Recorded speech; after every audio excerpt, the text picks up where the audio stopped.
we should remember that this war in the east has been going on from day one. The Russians have been fighting on this front against the Ukrainians at the same time as they have in the north and the south. So they haven't had time yet to relocate the forces that they withdrawn from the north to the east.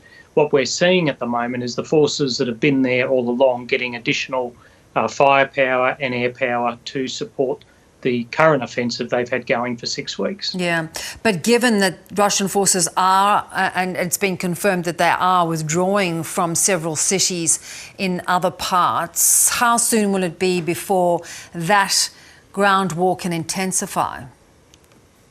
Well, it's a bit of a race. The Russians want to get in and reinforce their troops in the east before the Ukrainians can do the same. So both of them, in particular the Russians, will want to do this as soon as they possibly can. So over the coming days and weeks, we're going to see the Russians step up their operations in this region. It will be, probably unlike the north, a longer, more bitter and more attritional battle than what we've seen before. Yeah.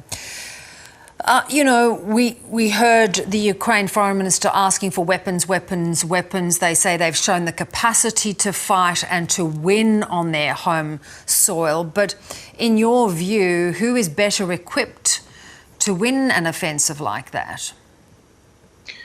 Well, I think the Ukrainians so far have shown themselves to be better strategists and better tacticians and better fighter than the Russians have. So if I was going to put money on anyone, it would certainly be on the Ukrainians. They're fighting with purpose.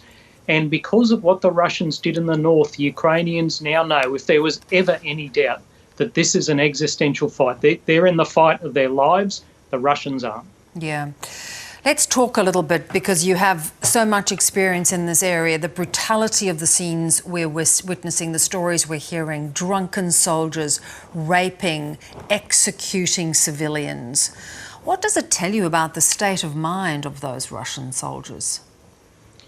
Well, it says, firstly, that they're poorly trained and poorly led, and that their senior leadership has allowed a culture to flourish where answering to common decency and the laws of war are not necessary anymore. But this is something that comes right from the top when you have senior leaders who think it's okay to indiscriminately target civilians in cities like they have in cities across Ukraine for the last 6 weeks. We should not be surprised that the normal soldiers behave in these kinds of abhorrent ways. The UN is considering suspending Russia from the Human Rights Council. I can't imagine Vladimir Putin is going to be fazed by this at all.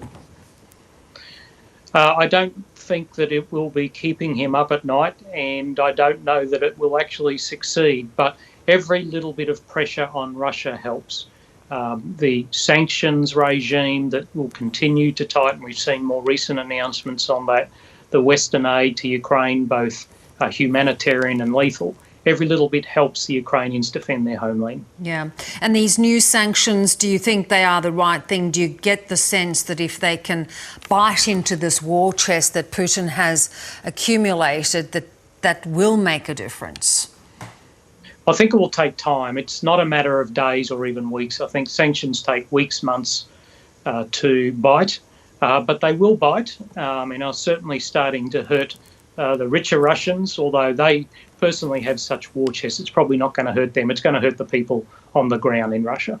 Mick, with this existential fight that you're talking about, is there any point for diplomacy at this point, or do you think Putin is set on this path?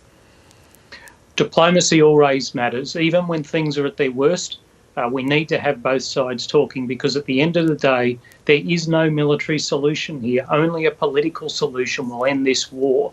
So we need people to keep talking, as hard as that might be, as much as they might hate each other. We need them to keep talking to win this war. Yeah. The Pope yesterday described the UN as impotent. What are your thoughts about, in 2022, how you hold a country accountable for the behaviour that we're seeing in Ukraine, for the brutality that we're seeing in Ukraine, with international bodies that ultimately don't seem to be able to do that?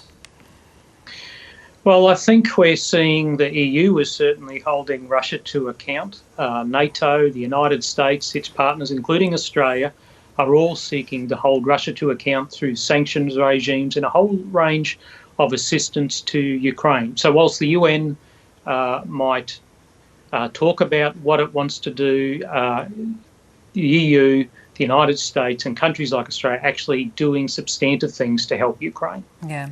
Mick, appreciate your time as always. Thank you so much. Thank you.